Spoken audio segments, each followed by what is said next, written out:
Today on Dr. Phil, he says he needs meds for his back pain. You're taking 300 milligrams of oxycodone. It enables me to function. She says he's addicted to the drugs.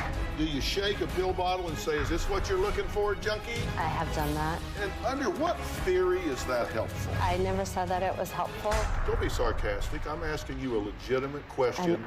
So don't play games with me. I gave you an answer. No, you didn't give me an answer. You gave me a smart-ass remark. Plus, a family mystery. I kept the secret for 25 years. Revealed at last. She not only knew her dad had faked his death, she actually helped him plan it. Let's do it. Why don't we stop all the drama, stop all the fighting, and let's go get you better. Here we go. Have a good show, everybody. If I can help get this family back on track, are you willing to do that? Pretty free.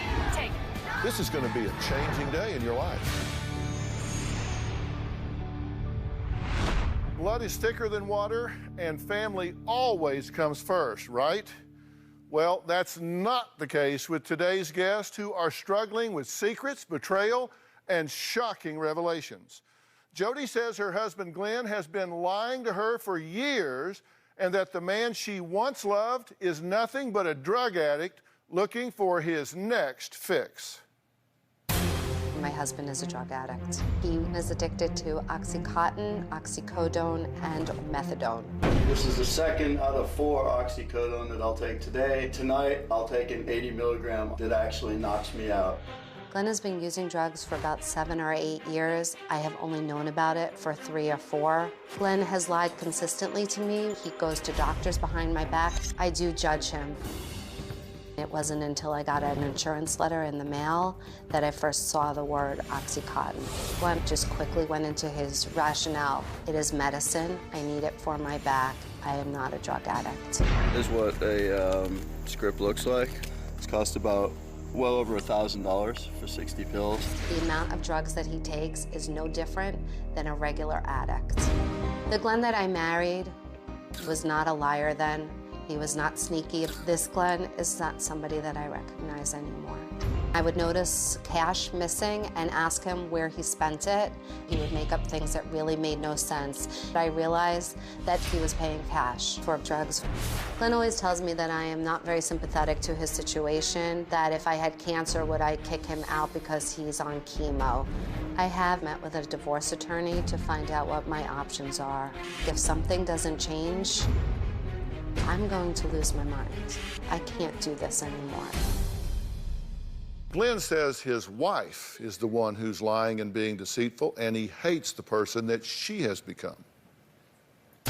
Jody thinks I'm a drug addict because I take Oxycontin and oxycodone, which is prescribed for a long-term back injury. It's something that I need to tolerate the pain.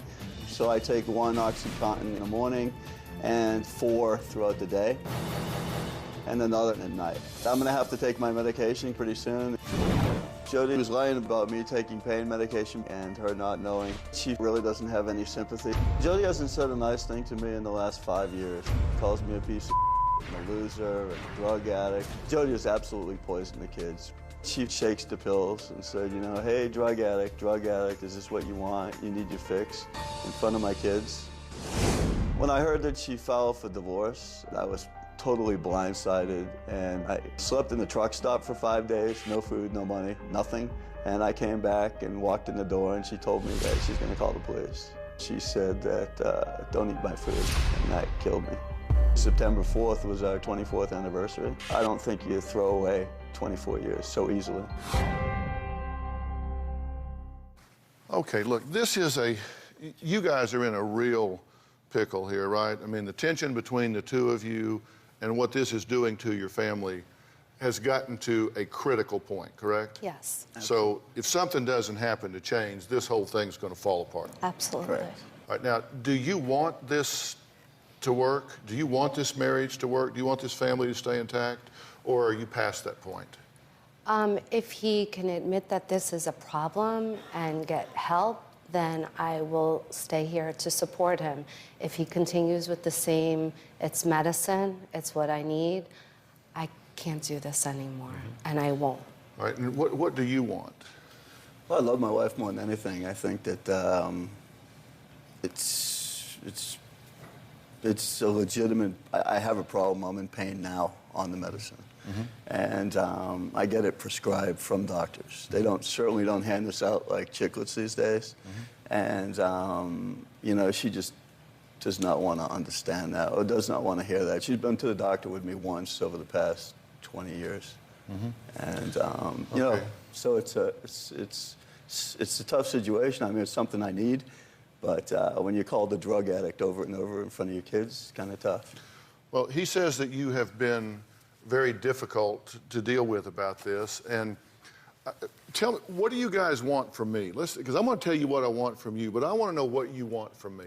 I'd like him to get off drugs. If I'm going to hold my marriage together, I would like him to get off drugs. So you want me to get him off of drugs? If that's a possibility. Okay, do you have any issues here that need dealing with? I'm sure I do. Okay, we'll come back to that. What do you want from me? Well, I've been to 10 doctors, and I'd love to get the pain.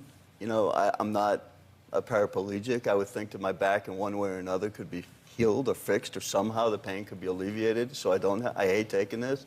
And I would love to get off the drugs. I would love to go to detox and to a substance abuse program, because my kids have told me. But why would you do that if you need them for pain? I mean, you just told me, you just gave me your speech. You said, I'm on these because I need them. This is appropriate long-term pain management for a back problem. I've got legitimate prescribed drugs from legitimate physicians, but I want you to put me in a substance abuse program. Are you an abuser or are you not? No, I'm not. But you know what? In order to keep my family, she just told you she wants me off drugs. You know, I need to get off drugs to keep my family. Okay, because here's what needs to, look. Have you seen this show before? Yes, sir. You watched the show? I have. Have you seen the show before? Yes, I have. A time or two or a lot? Well, she's seen it a lot more than I have. I've seen it about 5 or 6 times. 5 or 6 times. Sucker. No, just kidding. I'm just kidding. I'm being honest. No, well, let me be honest. Look, it's like you guys are down in the trench and you're fighting and you're fighting and you're fighting, and then I come in completely objective. I don't have a dog in the hunt here. I'm not vested. I don't owe you anything. I don't owe you anything. I just come in and assess the situation and tell you what I see, and then I try to put verbs in my sentences so you know what I think you need to do. Okay, would you like that from me? I would. Would you like that Absolutely. from me? You don't have to do it. No, I think I mean, you can leave here and say, you know, bald-headed sumbitch doesn't know anything. It's okay. I mean, seriously, you can. I've been called worse. I've been called worse probably today. So, you know, I don't play to be politically correct. I'm just going to tell you the truth, and then you do what you want to with it. So I'm going to tell you what I think, and then we'll see what you're going to do. I'm going to start with you because I think you believe you are a victim of a drug addict that has wrecked your family. And what I'm going to tell you is you got as much ownership in it as he does. And I'm going to tell you why right after the break.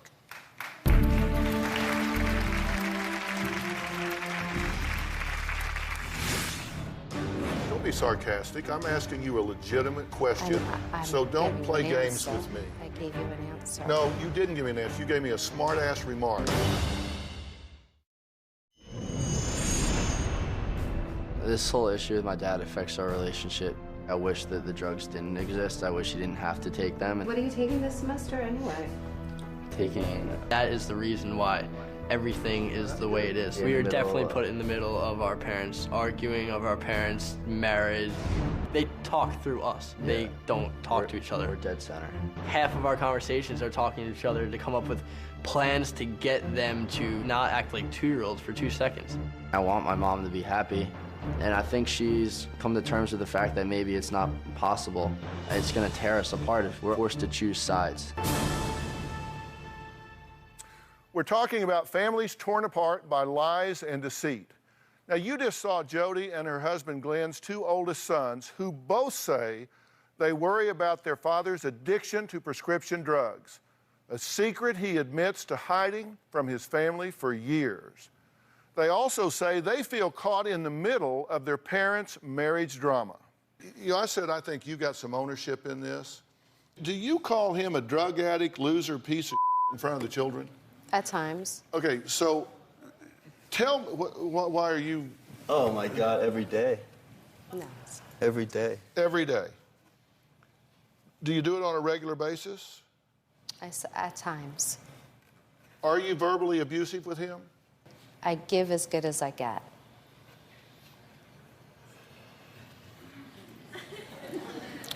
Do you shake a pill bottle and say, is this what you're looking for, junkie? I have done that. Okay. And under what theory is that helpful?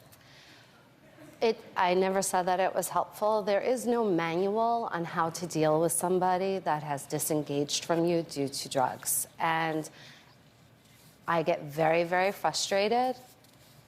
And we've had some ugly arguments, absolutely. And I take ownership of that. You do say that you judge him. I absolutely You think he's judge weak. him. You've lost respect for him. At this point. Uh-huh. I'm just asking. Okay. You say he's selfish, puts himself ahead of the family. His need ahead of the family. He will do anything to get pills. Absolutely. And you say his level of deceitfulness is disgusting. What It do you has mean? gotten to that point. What do you mean? I sent him to detox a year ago, and he, unbeknownst to me, hid 33 pills in his car for the day he got out. I think that's a little deceitful. Don't be sarcastic. I'm asking you a legitimate question, I'm so don't giving play an games answer. with me. I gave you an answer. No, you didn't give me an answer. You gave me a smart-ass remark. And when I have asked you the questions, you're giving me half answers. So, oh, occasionally, from time to time. Look, you've got to be honest here, or we're not going to be able to fix this. You may play that game with him, but you ain't going to play that game with me. You need to plug in here and decide you're going to be part of the solution, or you're going to be part of the problem. And right now, you're part of the problem.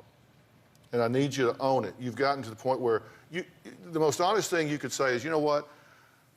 I'm so sick of this, I have lost compassion, I have lost reason, and I'm not proud of that. It is not flattering, and I realize I'm not helping. Would you agree with that statement? I would absolutely agree with that. Okay, then we're friends again. Listen, I need you to help me here. I don't need... I really need a friend, too. Yeah, you do. You do. So you don't want to alienate me, because I'm getting ready to jump his ass. Okay? So I'm the last guy you want to alienate. Okay? Yes, sir. I'm through with you Thank for now. you. As long as we're honest about what Okay. we're doing. Okay. Have you ever heard that old saying, the fans, not the players? Yeah, yes. Yeah, I'm a player. When I went to school, I had two areas of specialization. One clinical, which dealt with all the mental and emotional aspects, and the other behavioral medicine. And my specialty was pain management, brain and central nervous system. So you don't want to come tell a guy that knows better that using those drugs long-term is okay, because they're not okay. Doesn't mean you don't have a legitimate problem. I don't disagree with that. I don't know whether you do or you don't. I haven't examined your back. I haven't seen x-rays. I haven't seen MRIs. What I know is you are using a short-term medication on a long-term basis. And I suspect you're lying to get it, or you have found some incompetent doctors. You said, hey, in this day and time, we don't hand these out like chiclets. Oh, yes, we do. Yes, we do. Come on. I mean, you can go to a pain clinic and get 360 of these and walk out with them, and you don't even have to have an x-ray or an MRI. All you got to do is be willing to say you hurt.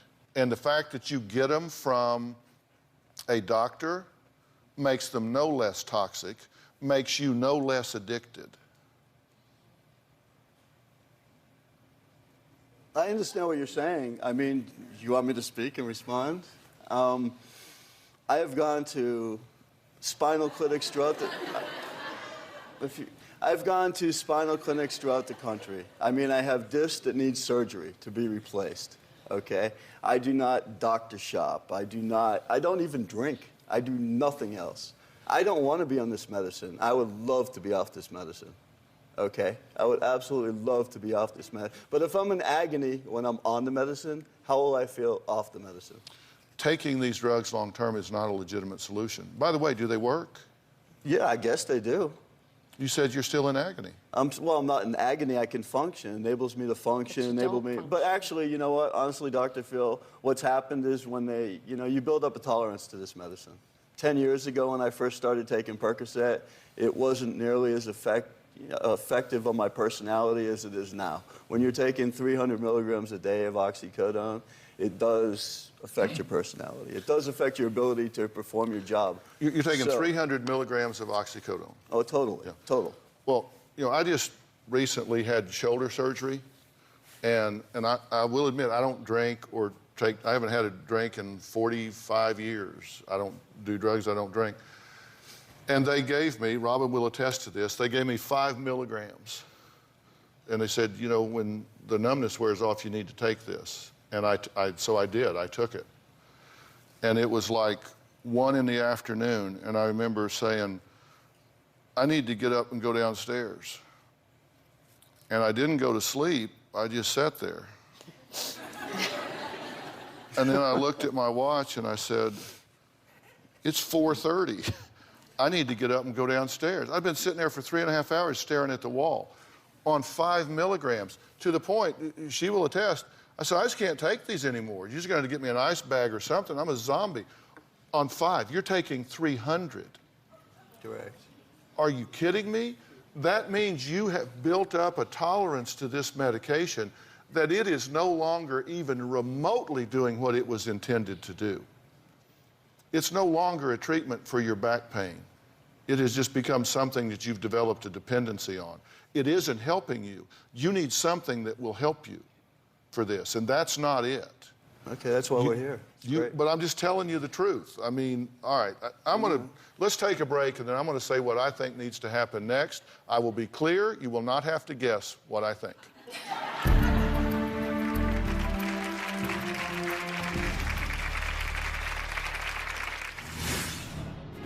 You've got to lean forward to get off of these drugs. And if that means drug test or whatever, so she has confidence that you are being legitimate and not hiding 33 pills in your car, that would never happen with an intervention I did, because we would search your car. We would take the handles off of your luggage and empty them out and see what's in there. I didn't just fall off a load of turnips.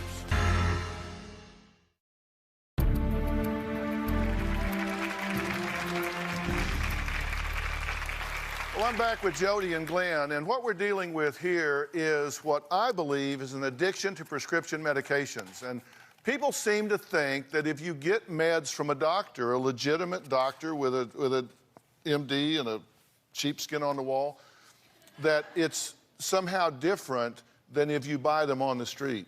But your body doesn't know where you got them. Your body just reacts to what you're doing to it. And what you're telling me you're taking here is abuse of these medications. And any doctor that is giving you these with the knowledge that you've been on them for 10 years, I would love to chat with. I would love to chat with, and I suspect the medical board would love to chat with them, because that is just inappropriate. It is not healthy. It's not good. You're not helping by demeaning him, calling him names, putting him down, and certainly not doing that in front of his children. Come on. You have an illegitimate reaction to a legitimate concern. Your concern is legitimate. Your reaction is not legitimate. What would have been a legitimate reaction? What would have been a legitimate reaction would be to challenge his physicians, to come up with alternative intervention protocols. What would have been a legitimate reaction is to have a no-kidding, supportive, heart-to-heart conversation with him about his addiction, not once, not twice, not 3 times, not 5 times, until. You never surrender to the disease of addiction, not ever. If it takes 10 times, you do it 10 times. If it takes 11, you do 11. If it takes 111, you do it 111. But listen, I want to talk to you just man to man here. This is headed nowhere for you. Your back pain, if it is legitimate, and as I say, I'm assuming it is, and I've had severe back pain. I've got blown out disc. I've had it treated without taking those pills, and it got resolved.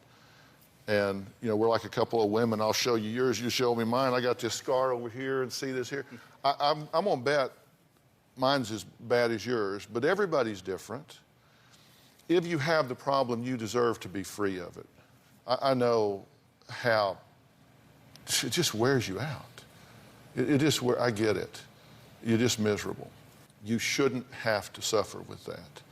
You shouldn't have to be where you just can't get comfortable. It never turns you loose. It just constantly nags and nags at you.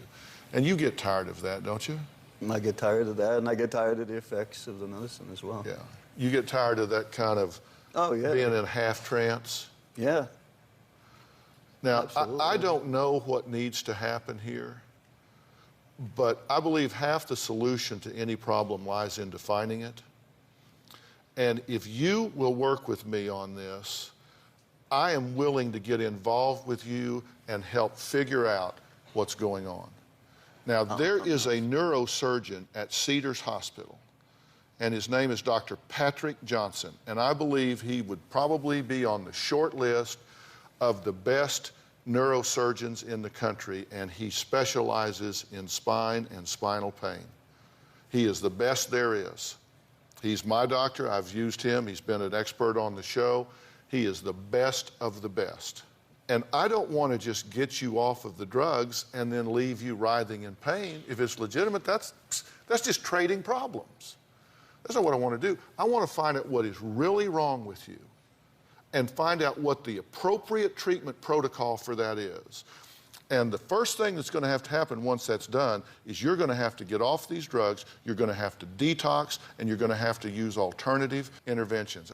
Will you do that with me? Absolutely, thank you. Absolutely. Will you do that with me? Yes, I will sir. send you to this guy that is the best of the best. I've already talked to him. He has agreed to see you. And when that happens, you've got to lean forward to get off of these drugs. I will do and that. I mean do it in a serious and committed way. And if that means drug test or whatever, so she has confidence that you are being legitimate and not hiding 33 pills in your car, that would never happen with an intervention I did, because we would search your car. We would take the handles off of your luggage and empty them out and see what's in there. We would pull off the heels of your shoes. We would do everything. I didn't just fall off a load of turnips.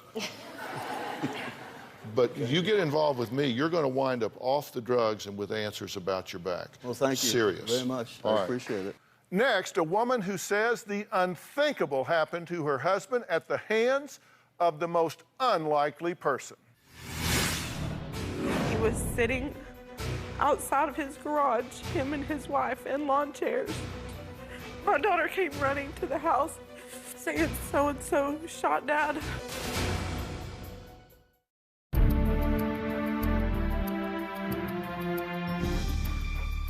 The shocking killing of unarmed teenager Trayvon Martin sent shockwaves through the country last year and sparked a huge debate over whether or not shooter George Zimmerman's life was truly in danger and if, in fact, he acted in self-defense. Well, my next guest, Crystal, says the Trayvon Martin story hits home for her because a few months ago, her husband was killed by a man who claimed self-defense. But in this case, the shooter was not a stranger. My husband, Rocky, was shot and killed by a man that's claiming self-defense. It was my daughter's birthday. We had some coolers that we had left in the shooter's truck. My husband was just going to pick up our coolers, and my daughter wanted to go with them. Rocky pulled up in the street. My daughter sat in the truck. Rocky walked to the shooter, and that is when the shooter stood up and shot him the first time. My daughter said that she was screaming, "What are you doing? Stop, please stop." My husband then was shot again. My daughter actually jumped through the driver's side window and came running to the house screaming, "Someone shot my dad." The shooter called 911 and said that Rocky had charged at him and his wife. My daughter said that that was not true at all. He didn't deserve this. My children didn't deserve this. And I will do whatever it takes to see that justice gets served. Crystal, I'm glad to meet you, but I'm really sorry for the circumstance. Thank you. Tell me, if you can, the shooter in this situation was known to you, right? He was a very good friend of ours, actually. He called my daughter his princess. My daughter and his son were actually talking or dating or doing whatever 11, 12-year-olds do. We'd spent New Year's with them, Actually, the week before my husband had died, we had all went out to karaoke together, which was the last time that they had spoke or seen each other. My husband was a driller on an oil field, in the oil field, so when he left from Wednesdays to Wednesdays, Tuesday night we had been with the shooter. My husband left Wednesday, got home the following Wednesday at midnight. That Thursday for my daughter's birthday, we had went and had a family lunch and was supposed to stop by and pick up a cooler. The shooter said it's bleached out but not rinsed. This was a friend? Yes. So if a friend comes to a friend's house, why would the friend feel threatened? I had gotten into it with the shooter about a week before that. So there was some discourse between him and I about the way he had done his son. He had called it smoking, which is, I guess, a military term. You know, it'd make him do push-ups and bear rolls and all this stuff. His son was scared to go home. He was shaking. And so I talked to the shooter, and I was like, there's a difference in respect and fear. And when your children fear you, something's wrong. He was mad at me about that. He wasn't mad at my husband. You hadn't told your husband, you need to go over there and whoop this guy? Or No, he was sitting outside of his garage, him and his wife, in lawn chairs.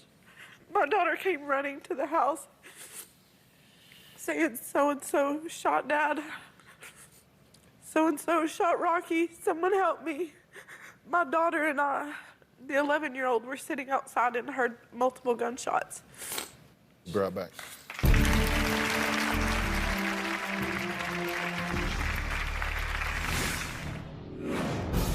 I don't know how to go on when the other half of me is already gone.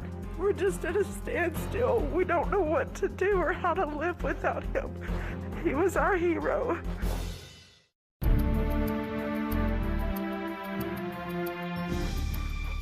So how's your daughter handling this at this point? Not well at all. She watched her dad get murdered. Both of my daughters and my son are having a very hard time with it. I don't know how to go on when the other half of me is already gone. You know, we're just at a standstill. We don't know what to do or how to live without him. He was our hero. First thing I will tell you is not to isolate yourself at all, because this is overwhelming. It's overwhelming for you. You have children to nurture and mentor when you yourself feel like you've had your heart ripped out. Exactly. And it's hard to give away what you don't have. Exactly. So you need to let people minister to you as well. You need to go to your church. You need to go to family members. You need to let your friends and neighbors. And, you know, we always wonder if someone's lost someone and you see them at the grocery store or whatever, do you bring it up or do you not? Because you never know, because it's like if they seem like they're doing okay, people feel like, well, I don't want to bring them down by mentioning it. That's the wrong thing to do. And I hope if your friends and family are watching this, they don't need to wonder if it's gone away, because it hasn't with you. It'll never. So they need to reach out to you, and you need to let them. Don't isolate. Don't tell, oh, we'll be okay. We'll be okay. Don't do that. No, because say we're we lost. Don't do We're good. reeling. We don't know what to do. So take the help. If somebody wants to fix dinner for you, let them. If they want to watch the kids, let them. If they want to come over and just sit with you and cry with you, let them. Talk about this. Give it a voice and get it out. And encourage your children to do so as well. It's really important that they not go back in their room and sit there and feel like, I don't want to make mommy cry, so I can't mention that I'm scared or afraid or confused. Let them know it's okay that we cry. We cry together. We cry as a family. Yeah, and let them know that. It's okay, you know, come sit in mom's lap, we'll cry together. Don't make them feel guilty if they say or do something that upsets you. And don't you feel guilty about them seeing you cry. what you're doing is modeling for them when we lose things we love, when we lose people we love, we do hurt, we do cry, and they will also observe you survive. And so they learn it hurts and we cry, but we do get past it. We are resilient. We do move on. So I encourage you to reach out, not be isolated, talk to your children a lot, and go on a mission. You will find strength and purpose. And that's why I say you need to talk about this. And you need some very specific professional support from a skilled grief counselor. And with your permission, I'm going to arrange that for you and for your children. Wonderful. I'm going to arrange that for you and your children. My father finally decided that he would go on a fishing trip and fake his death by drowning, and it worked. No one could catch him.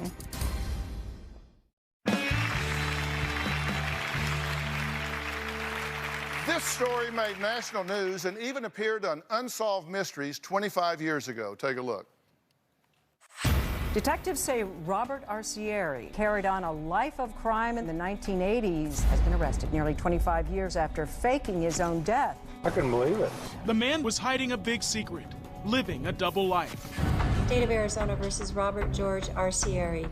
I am so sorry, and I want to apologize to everyone. In the 80s, Arcieri was involved in a number of organized crimes, including the burglary of a couple. Several months later, Arcieri disappeared on the Colorado River. Friends say he drowned. Police learned last year that Arcieri was living in Palm Springs under the name Frank Roman Reynolds. That defendant will serve the aggravated term of 10 years. I'm a man of 73 years of age, and for the last 25 years, I've asked the Lord to forgive me probably 1,000 times.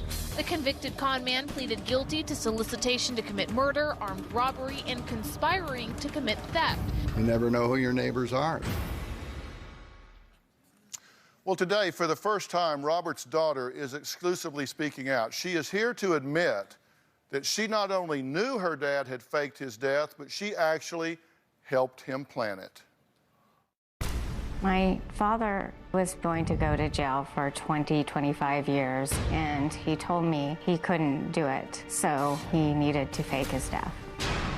I would have done anything to keep him safe, and I did. I kept the secret for 25 years.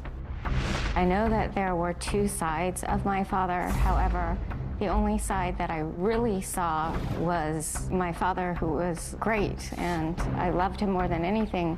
One of the crimes that my father was specifically charged with was a robbery and assault. After my father was arrested, they dropped the charges because they wanted to create an even larger case against him. When my father was set free, he started to plan faking his death.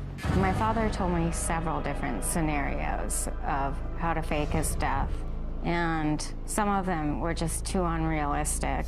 My father finally decided that he would go on a fishing trip and fake his death by drowning. He went in horrible weather conditions, and he had bought a small motorhome. Once he got out of the water, he could just walk a few miles, get into the motorhome, drive away. And it worked. No one could catch him.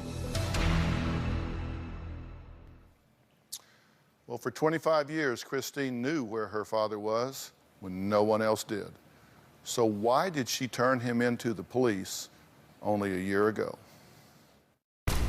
I saw my father about 6 months after he disappeared.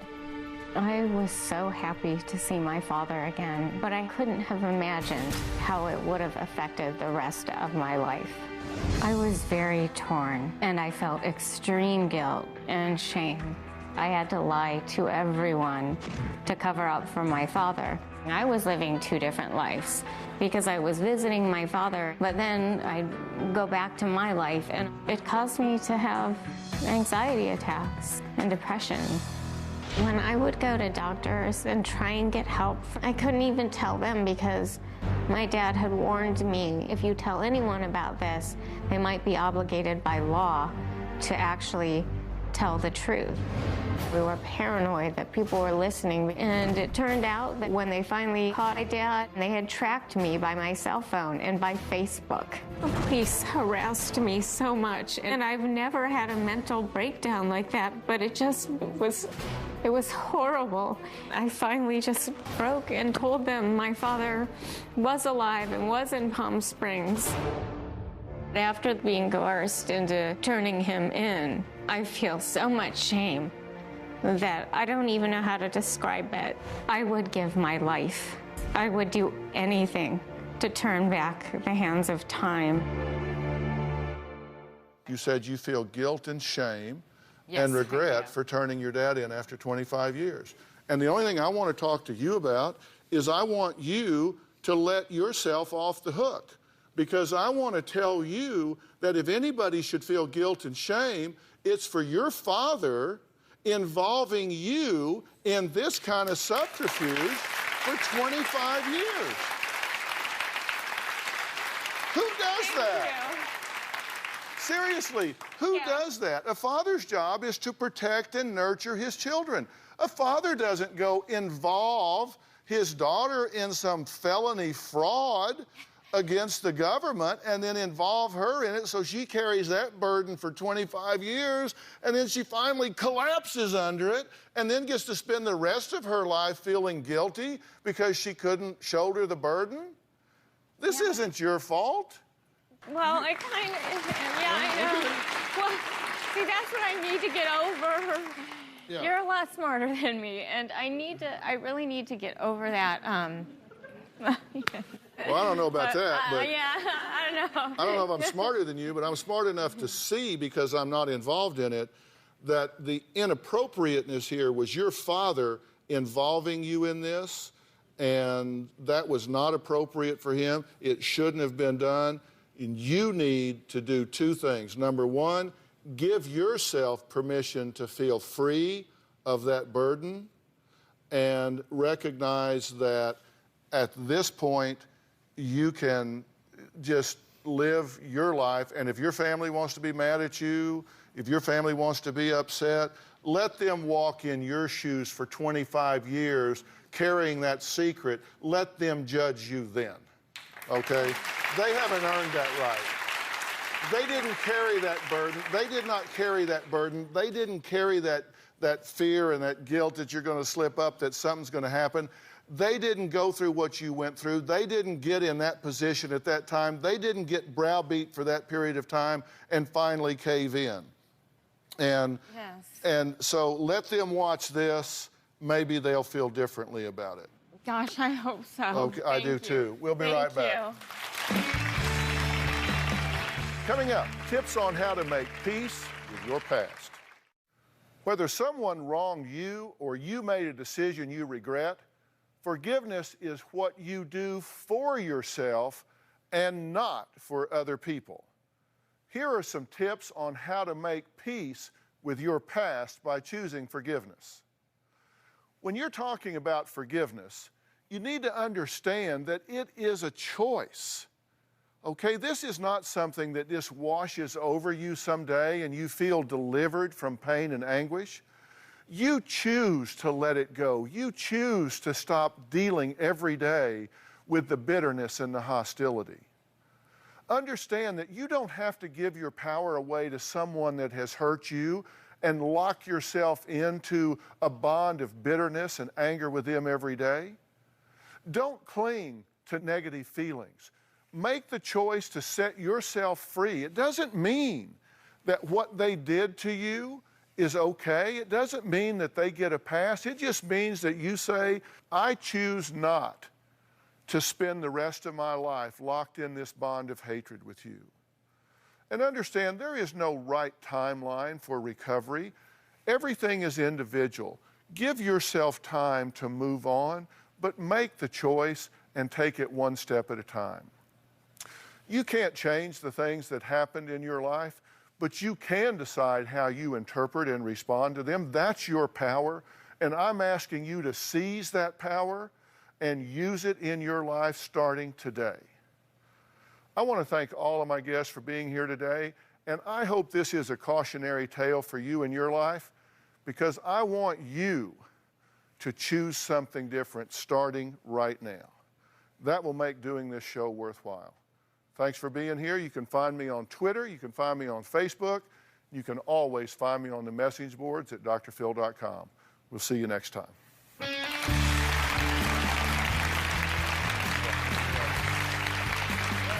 guys. Here you go.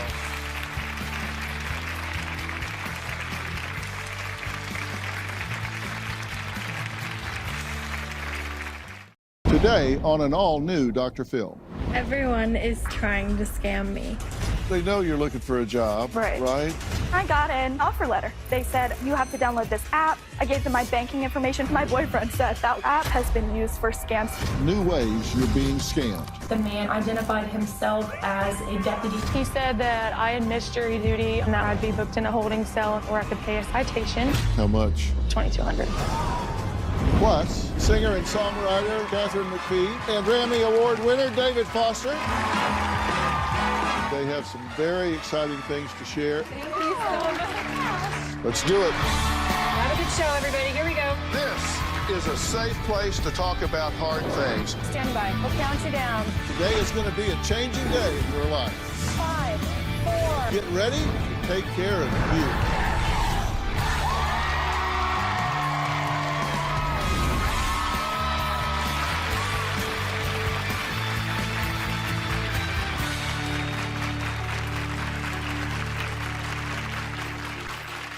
Fishing, smishing, spearfishing, whaling, baiting, piggybacking, tailgating, business email compromise, water holing, and pretexting.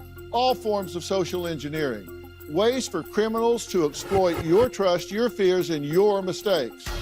To steal your hard-earned money or your confidential information to commit future crimes. In fact, you have probably already been a target whether you fell for it or not. And you wouldn't be the only one, because last year, Americans lost over $5.6 billion. And that's only what was reported to these cunning criminals. Take a look. Twitter has revealed new details about one of the biggest cyber attacks on the social network. Hacking has evolved quite a bit. It believes hackers accessed its internal systems after targeting Twitter employees. Nowadays, it's a lot easier to try and get that information out of a human instead of trying to go directly to a server or a network. No one's immune to it. Social engineering is when a hacker will trick you. They prey on human emotions. The main goal for the hacker is usually the same, and that involves a monetary gain. It was almost $40,000. I was in shock as I thought to myself, how could my money not be safe in a bank? The day started out like any other when I received a call from the sheriff's department in my hometown. The man on the other end of the phone identified himself as a deputy for that department, and I was scammed out of $2,200. We were in a rush to find a new home. It was almost like it was too good to be true, and it was. We were scammed. Our whole family is traumatized. In fact, I work with social engineered attacks, and it even happened to me. So I'm here to just let you know it can happen to you. Well, now, joining me today is James McGibney. Now, he is a cybersecurity expert, former Marine, and founder of Bullyville. Also here is Brianna, and you are a victim of what's being called baiting, when scammers lure victims by promising something valuable in return, and you're not alone. Cybercrime is up 600% due to the pandemic. So tell us what happened. We had a mold issue in our apartment that we were in, and I have a 9-month-old. So for me, it was an urgency to find a new home as soon as possible. Sure. We came across this home on a very popular website, very trusted website, it's supposed to be. And I came across this home, and it was a 4-bedroom, 2.5 bath for the same price we were paying at our apartment. $2,450 is what it was listed for. So I reached out, I asked to see the home, and he told me it was a self-tour. As soon as I got there, he told me to call him. He gave me a link to a trusted, verified website to basically get this code and get the key. So as soon as I received the key, I toured the home just like I would any other home, And I loved it, and I asked for, confirmation to basically keep the key. He asked for the money up front. He asked for first month's rent and a deposit of the same amount of first month's rent. So it was a total of $3,600. We knew something was off. We just couldn't really pinpoint what. I also want to make clear, when we did apply for this home, we didn't ask to reach out to this man. We showed interest in the home from this trusted website, and he called me. But you never met him in person? No. But here's the thing. So you decide to do this, and sure, all these websites are real websites, and they're not like clones. They're real websites. Verified. Yeah, verified, no kidding websites. And when you go over there, he gives you the code to the lockbox, you get the key. Mm-hmm. So it seemed normal. That legitimizes it further. You go in the house, look around, and so you sign a lease, make the deal. Yes. Okay. So what's going on here? And isn't that tough? I hate the internet, just for reasons like that. It's just, the internet can be such an awful place. You have someone, and I'm really sorry that happened to you, because that's horrible. You have a mold issue, and you have your child, and then you have to deal with that. And the hackers and scammers, they prey off of human emotion, and you were excited. They knew that. So it was those two things culminated, it's how it happened. And very sophisticated, very sophisticated. And you moved in, right? Yeah, we moved in. We lived there for 5 days. But you actually moved in. This is the thing, that the house delivered. I mean, y'all moved into the house.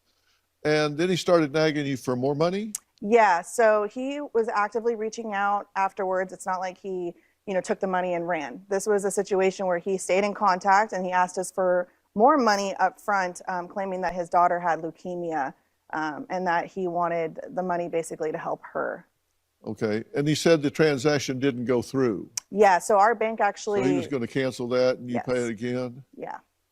How did you find out we didn't actually lease this house? We were waiting for him to come remove this lockbox. We asked him if he could remove it because it was still on the house when we moved in. So the next day, when I saw that this company, First Key Homes, came into our driveway, they basically came up to us. I'm thinking they're going to remove our lockbox. And she looked at me as if I had, a deer in headlights, basically. And I asked her what was going on. She asked me who I rented the house out from. And I told her the owner of this house, Floyd. And she's like, you've been scammed. So you say, I got to get out of here, right? Yes. So they had to pick up and move. And all the costs that were incurred with moving, too. Moving in and moving out in 5 days. Where'd you move out to? We moved to an apartment, thankfully, which was also a process. Because of what was going on, nobody wanted to approve us. They found us suspicious of what was going on with us, and we were kind of the blame. So we found an apartment down the road, and that's where we are right now. Well, we've been in contact with First Key Homes, and they had absolutely nothing to do with it. And they're victimized as well. That's their point. Next, a seemingly innocent phone call from someone claiming to be a manager at her bank ended with her losing $40,000 of her hard-earned savings. Now, Charlotte says she never thought it could happen to her. That is, until it did. Now, I have a question before we go to break. How many of you think you have received a scam email or phone call within the last 30 days? Raise your hand. Mine's up, by the way. I got 3 or 4 right now. And nobody has my number. I guess it's from whoever had it before. But they're everywhere, right? Everywhere. Everywhere. All right. Well, we're going to meet her next and find out how $40,000 went up in smoke. We'll be right back.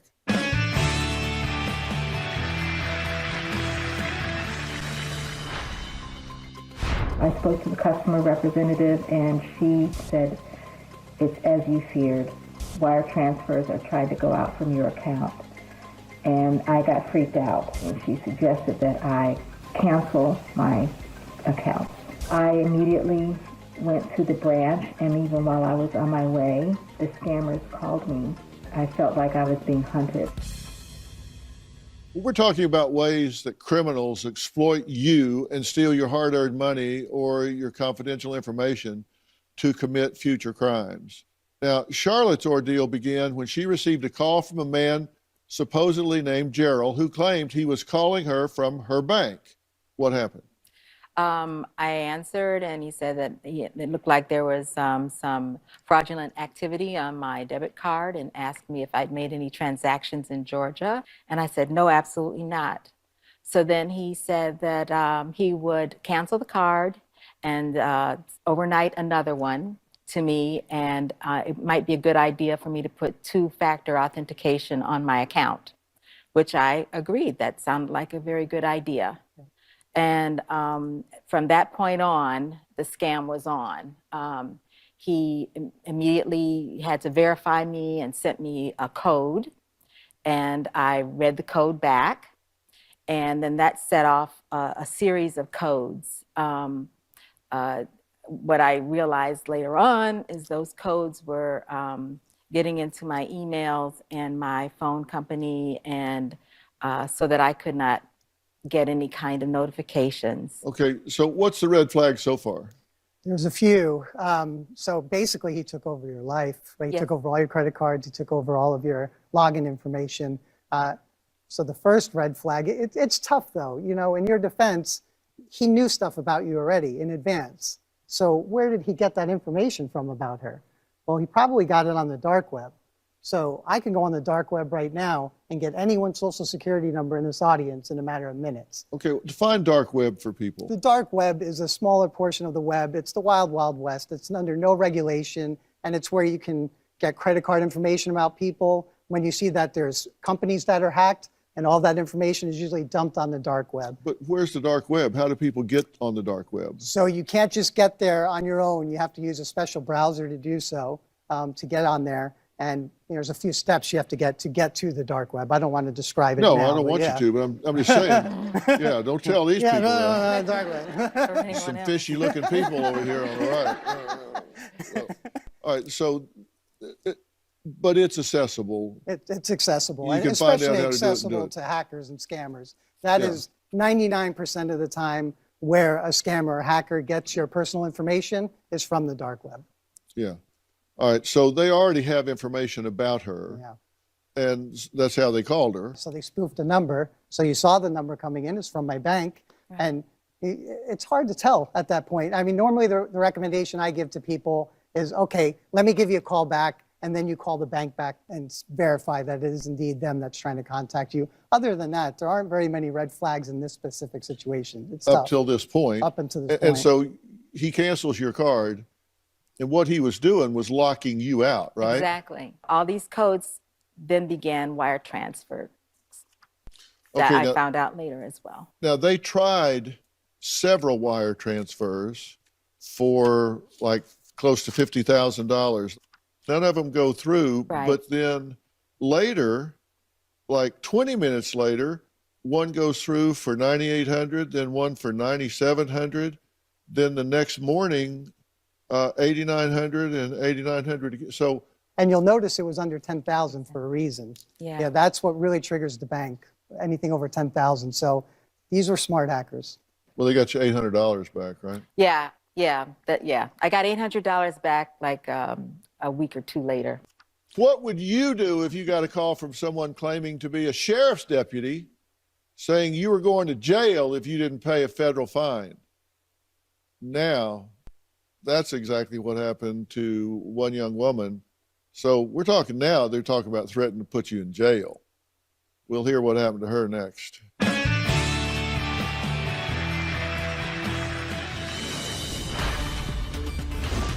The man on the other end of the phone identified himself as a deputy and told me that I missed jury duty, and he was wondering what my reasoning was for missing jury duty. He told me at that time I could pay a citation at that kiosk, or I could do nothing and I would be wanted for evading the charges. At the end of the day, this has been the most scary and scarring experience.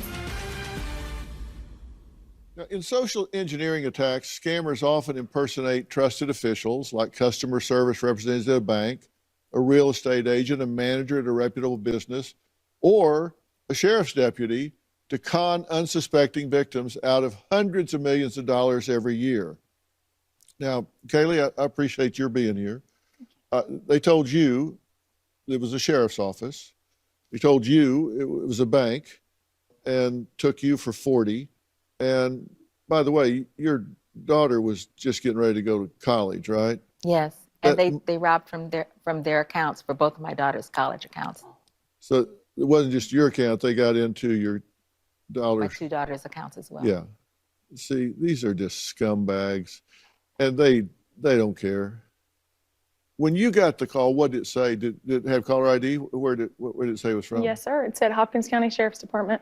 What did they tell you? He said that I had missed jury duty on a certain date and was wondering what my reasoning was. I told him that I hadn't received anything that said I needed to go, and he asked me if I lived at a certain address, and it was my childhood address. And so I was like, I don't live there anymore. I told him I probably hadn't received anything in the mail because I did move. And so he said that I could either go down to the sheriff's department where I'd be booked in a holding cell and they'd bring me in for questioning, or I could pay a citation using a kiosk that they had set up, or I could do nothing, and then I'd be wanted for evading the charges against me. How much? The first citation was $900, but that's not all they got out of me. I ended up paying 2 payments of $900 and a third one of $400 for a total of $2,200. Yeah. Now, you said there was even a background soundtrack, and what was it? Yeah, I could hear a police scanner in the background. I could hear papers shuffling. Cops and IRS don't call. They either come or use the mail. That's correct? Yep. And in this specific instance, hacking and social engineering is about emotion, and in this case, fear. So it's the human emotion that they're trying to pull out of you. And you were scared, it's not fun to think that you might go to jail. So of course you're going to be nervous, and they prey on that, and it's unfortunate. And how did a non-disclosure agreement figure into this? Yes, he told me that because of the sensitivity of the court case that I was supposed to be working on, that he needed verbal agreement that I understood I was under a non-disclosure until I had either paid or went to jail, I guess.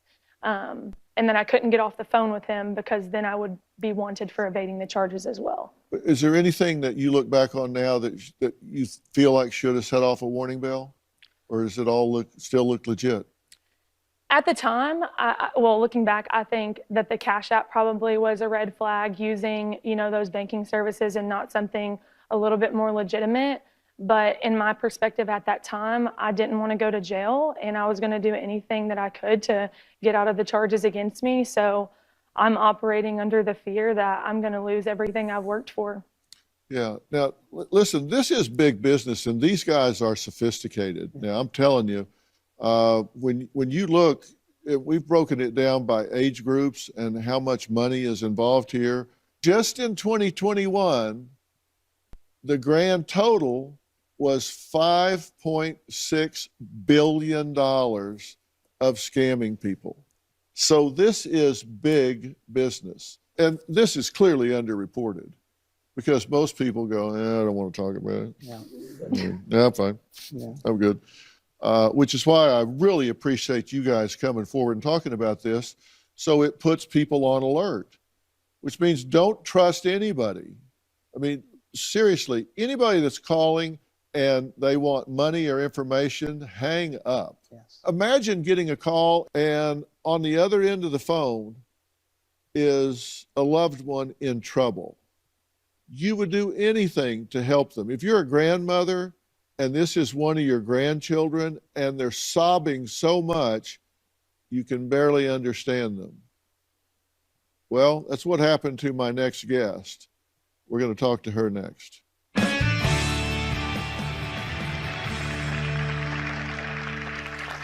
Now, Libby is a grandmother, and she's joining us virtually. Libby, thank you so much for talking to us. Oh, my pleasure. I was sitting here at the table, and the phone rang. And this voice is hysterical on the phone, saying, I was in a car accident. I broke my nose. I have a split lip.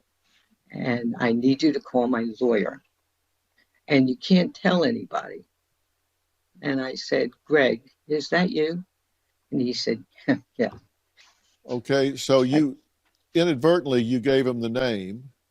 Exactly. So he then uses that and identifies himself, and he's crying so much that you can't recognize the voice. Right. So that covers he has a that. broken nose. Okay. And I thought that makes sense. And I thought, that's why I couldn't get a hold of him. He was in jail all day yesterday. Yeah. So he said, I called the lawyer. Now, he tells you to put the money between two magazines, tape it up in a box, and do what with it? He said that was, he needed 10% of the bail or whatever, and it was a gag order. He said I wasn't allowed to tell anybody. And I knew about this scam. I heard about it years ago.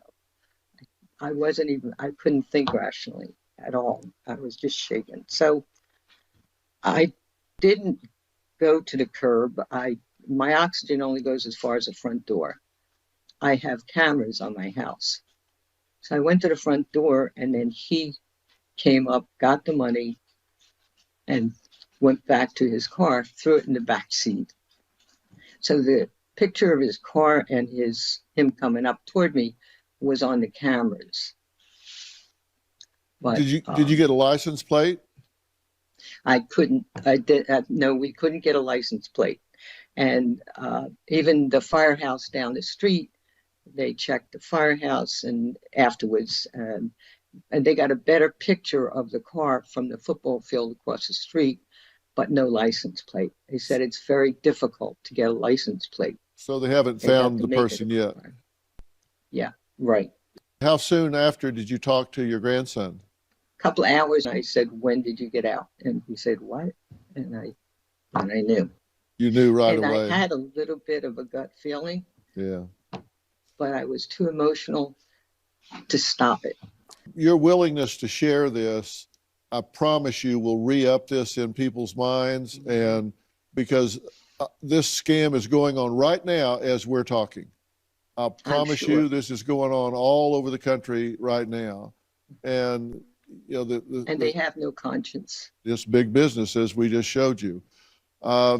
Next, it can be really hard to find work these days. So imagine the disappointment of finding your dream job, getting hired, only to find out it was all a scam. Next. Back in May, I was looking for some extra part-time gigs. I was immediately contacted for an interview. I had a feeling in general that I was talking to the same person. I'm obviously heartbroken. Everyone is still trying to scam me. So this newest one got personal. So she got an email. It's not real. Can we stop trying to scam me? Well, no, probably not. Probably. Joining us are Laura and Callie, and they fell prey to separate recruitment scams that use social engineering methods, phishing, and business email compromise to lure them in and try to steal money from them. And, you know, this is, you know, they know you're looking for a job, right? Of course. Let's start with you. Give me the high points here. What happened? Essentially, I had just graduated from college. I was coming off of a really hard semester. I managed to graduate on time despite losing my mom to cancer, all in the same semester. So I just needed some good news. I was applying to jobs on some popular sites. You know the ones.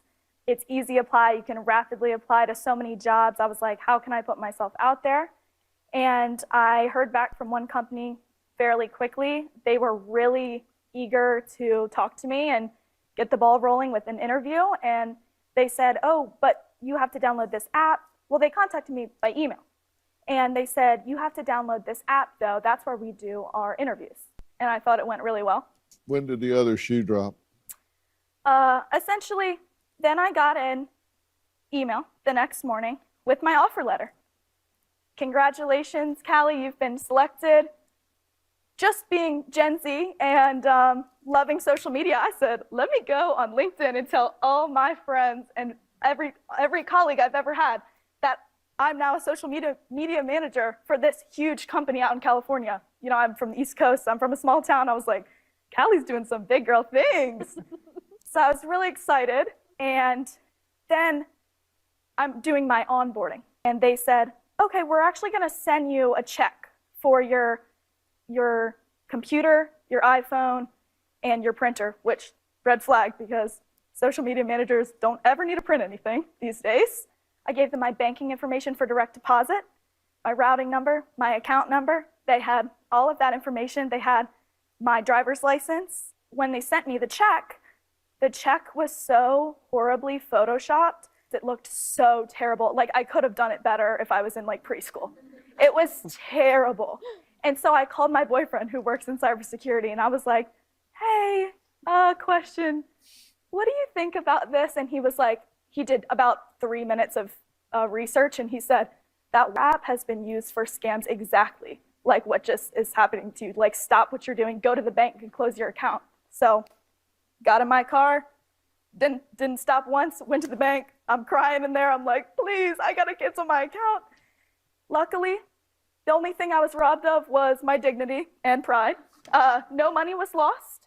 However, I was emotionally scammed. I told everybody on LinkedIn. I told my friends, my family, everybody closest to me. So it was just like a huge letdown. It was embarrassing. It was humiliating. And since then, I actually, because I had shared my story previously, I was reached out to by a lot of recruiters, a lot of other legitimate employment opportunities, and I now work for a new company because of the fact that I took it to TikTok, told my story. And You're sure? I did some extra Googling about their company and the people reaching out to me, and now I'm actually working now. I've gotten a paycheck. Yeah. Okay, So, you got a paycheck. yeah. All right, and seriously, I'm very sorry about your loss. Thank you. Of your mom, and then this on top of that, just really exploits you when you're at your darkest hour. Mm-hmm. So, you know, that's how that happened. Yours was slightly different. Slightly different, actually really similar. I'm thinking that we might have possibly been attacked by the same scammer. Yeah. But yeah, I was looking on a very popular freelancing website for some part-time additional income. I'm an independent musician, so I was looking for something to kind of pay the bills in the meantime.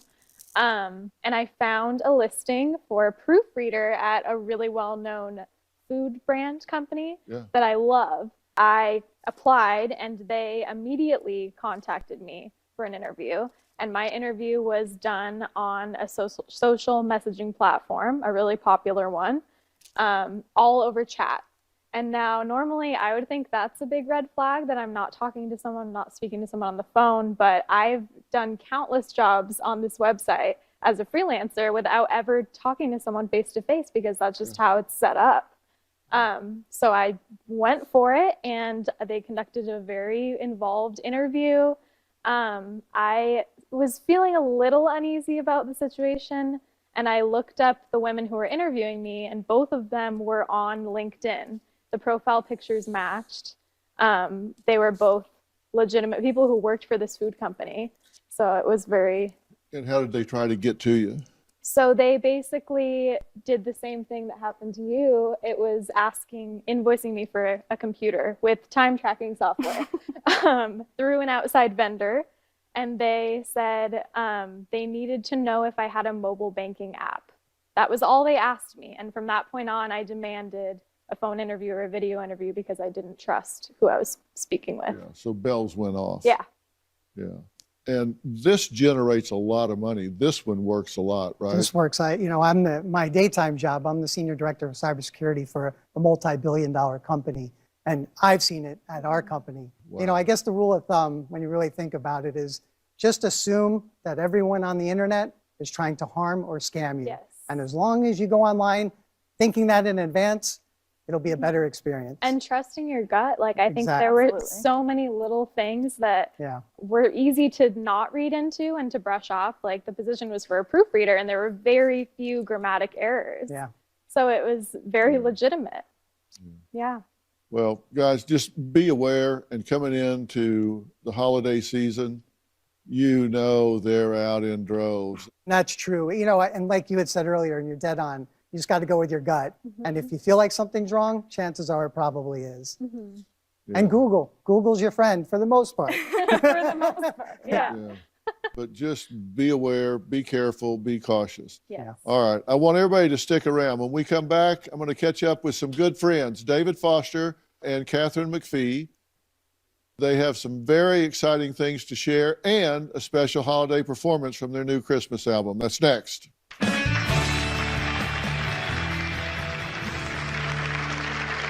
Well, joining Robin and me now are our really good friend, singer and songwriter Catherine McPhee, and 16-time Grammy Award winner David Foster. Now, this past year, they've been performing together all across the country and Canada. And for the first time in 17 years, David and Catherine have recorded an album together that is guaranteed to put everyone in the holiday spirit. So, yeah, glad to hear that. So it really is good to see you guys. Thanks for having us, Thank you. guys. We always love coming on this show. Yeah, so tell me about this new Christmas album. What inspired you to do all of this? We thought we would put out like 2 or 3 songs on Instagram, on streaming platforms, and then, you know, it truly is like if David gets something in his head, he can't do it halfway, and it's just like it turned into a full-fledged record. And so we kind of have like part 1 this year, and then next year we're going to kind of do the second part of the. Oh, there we are. Yeah, there you are. So what was it, and be honest, because you both are just brilliant pros, what was it like recording together for the first time in 17 years? It was great. I mean, I pride myself on being good in the studio and being nice in the studio. Maybe I'm not the best husband. I'm a good, producer. You're a great husband. Oh, and thanks. You're nice in real life too. Oh, thanks. You just, he has been on a couple reality shows. You could YouTube them if you want. And he has this like persona. You know how he does that thing where he acts like he's this hard guy, and he's really not. He's the most lovely to be in the recording studio with. You are. I mean, everybody says that. Not Thank just you, me. but I'd like to point out something, and maybe you as a doctor could figure this out for us. Oh boy. Oh, where did that picture go? Can we have the picture back? Yeah, we can put it back up. Is there any significance to the fact that I am Smurf size? Yeah. Is there any significance to that? It wasn't my idea, so don't No. get mad at me. But. I mean, hey, let me just hold my listen. husband in my hand here. Gorgeous wife, gorgeous wife. She She belongs on complimented the- you as a husband. You're right. You look Gorgeous very wife. James Bond, though. Yeah. I gotta say, you do look very James Bond there. Yeah. I think that's a very inventive title, too, Christmas songs. Well, there's a reason, by the way. Do you want to know what the reason is? So that when you go to Alexa, hey, play Christmas song, you get us. Brilliant. Thank you, Dion. Yeah. What are some of your favorite traditions? Well, Robin, I know you go crazy with I the do. decorations, I and do. I don't come even close to you, but I do love that. As soon as Thanksgiving is over, I pull out all the Christmas decorations, Love. and I put the Christmas music on, and I just go crazy all over the house. Like the last couple of years, last year we were touring, so we didn't do that as much. But when we first, we were with them last year. Yeah, we in were. Dallas, right at Christmas. we were, we had a date in Dallas, and we had lunch with you guys. What are your traditions, particularly with the grandkids? Well, when we first got married, our very first Christmas tree, I bought an ornament.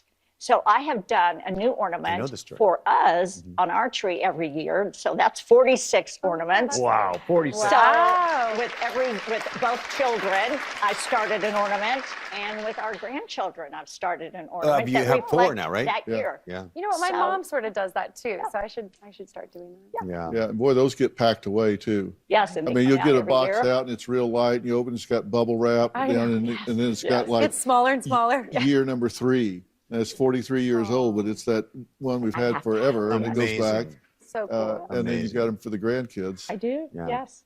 And she So does. Rennie gets She themes them too. I do. Yeah. They reflect that year, something special in their life. I mean, that's what I was going to say. No one can come close to Robin and her, Yeah. her Robin's the Christmas queen. traditions. Yeah. No.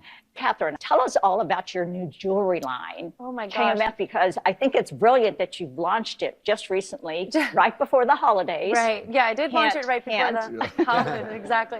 I mean, it was good timing. It's been something that I've been working on for like the last year and a half, and it's been a real secret passion of mine. I obviously grew up knowing that I wanted to be a performer, a singer, an actress, but I was always in the bathroom, like playing with my jewelry and doing little jewelry trades with my girlfriends in elementary school. So it's been this passion that I've had, and I love, just like the holidays, I love to give gifts, but I particularly love to give. I'm such a good friend. I'm such a good daughter. I'm such a good wife. I love to give like jewelry because I think that it can hold, just like an ornament. Like you remember what year it was, you remember where you were, and so I love giving gifts with jewelry, and so I really like started a line out of convenience. Like, gosh, I give so much jewelry, I better just start a jewelry line.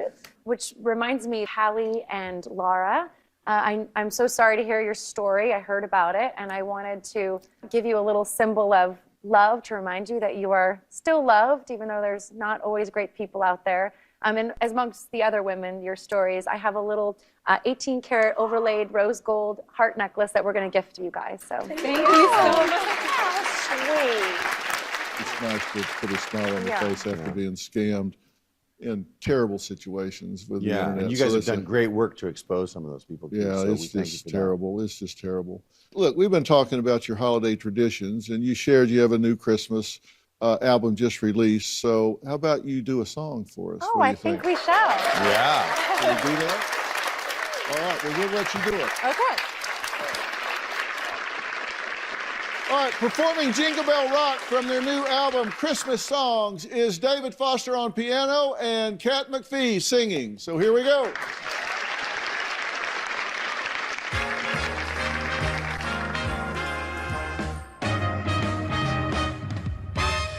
Jingle bell, jingle bell, jingle bell rock. Jingle bells swing and jingle bells ring. Snowing and blowing up bushels of fun. Now the jingle hop has begun. Jingle bell, jingle bell, jingle bell rock. Jingle bells chime in jingle bell time. Dancing and prancing in Jingle Bell Square. In the frosty air, what a bright time. It's the right time to rock the night away. Jingle bell time, it's a swell time to go gliding in a one-horse sleigh. Giddy up the jingle horse, pick up your feet, jingle around the clock. A mix and a mingle and a jingle and beat. That's the Jingle Bell Rock. Hit it, Dave!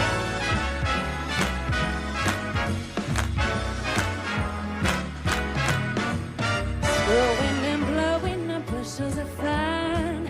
Now the jingle hop has begun.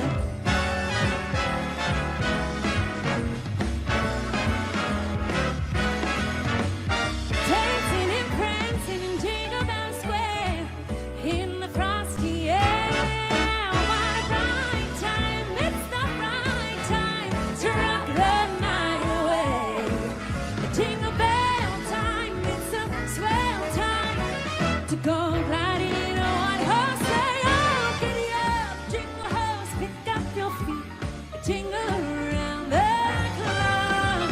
A mix and a mingle and a jingle and beat. That's the Jingle Bell. That's the Jingle Bell. That's the Jingle Bell. Oh, that's the Jingle Bell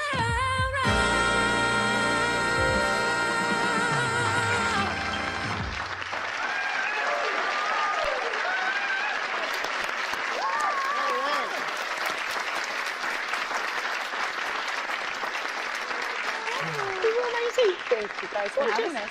I want to thank all of my guests today, and a big thanks to Kat McPhee and David Foster for stopping by to catch up and perform one of many beautiful songs on their new album, Christmas Songs. Oh, look at this guy. There you go. Their album is out now and available for purchase digitally and on CD. They are also performing at the Wynn Hotel in Las Vegas, December 16th and 17th.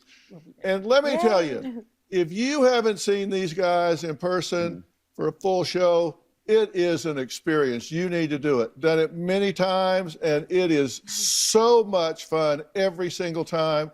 Never the same, always an experience. Guarantee you'll be glad you did. Thanks so much for being here. Stay safe, and we'll see you next time. Thanks so much.